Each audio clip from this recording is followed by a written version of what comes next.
টানা কর্মবিরতি ও complete shutdown শেষে আবারও সচল এনবিআর। খুলছে জমে থাকা ফাইল আর থমকে থাকা রাজস্বের হিসাব নিকাশ।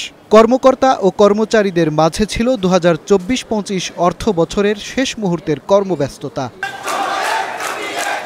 মে মাসের মাঝামাঝি থেকে এনবিআর বিলুপ্তির ইস্যুতে দফায় দফায় কর্মবিরতি। দাবি আদায়ের চূড়ান্ত আন্দোলনে চেয়ারম্যান বিরোধী কর্মকর্তাদের কমপ্লিট শাটডাউন। ১.৫ মাসের উত্তপ্ত পরিস্থিতিতে কয়েক দফায় স্থবির হয় রাজস্ব কার্যক্রম। সবশেষ তালা ঝুলে এনবিআরের প্রধান ফটকে। পণ্য আটকে যায় দেশের বিভিন্ন বন্দরের কাস্টমসে। পরিস্থিতি সামলাতে কঠোর হয় অন্তর্বর্তী সরকার। রাজস্ব বিভাগের সকল চাকরিকে অত্যাবশ্যকীয় সেবা ঘোষণা করা হয়।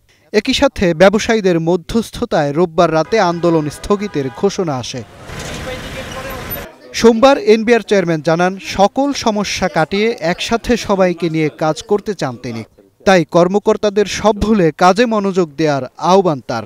আমি আমাদের রেভিনিউ অফিসারদেরকে বলবো, যা কিছু হয়েছে এগুলো সব কিছু ভুলে গিয়ে আমাদের রাষ্ট্রীয় স্বার্থে, দেশের স্বার্থে আমরা সকল কাজ করব এবং আমাদের যে কাজগুলো আছে সেগুলোকে আমরা এগিয়ে নিয়ে যাব।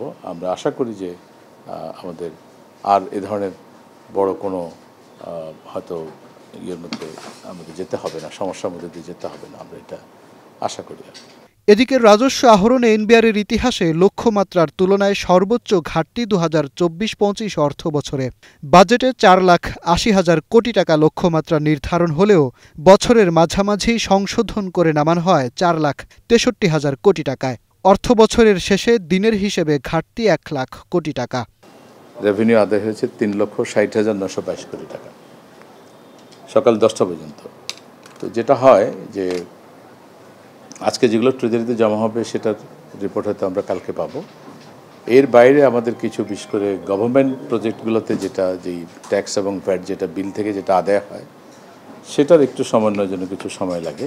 গতবারের চেয়ে বেশি হবে এটা নিশ্চিত, কিন্তু আমরা যেরকম আশা করেছিলাম হয়তো একটু তো হোঁচট খেয়েছে এই কয়দিনের কাজকর্মে। ব্যবসা বাণিজ্য যেমন বিঘ্নিত হয়েছে, একইভাবে আমাদের রাজস্ব আদায় কার্যক্রমে হোঁচট খেয়েছে।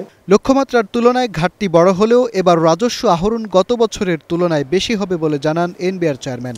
পুরোপুরি হিসাব পেতে আরও কয়েকদিন সময় লাগবে জানিয়ে তিনি বলেন, এখন অনেক হিসাব অনলাইন ভিত্তিক হওয়ায় অঙ্কে গড়মিল হওয়ার আশঙ্কা নেই।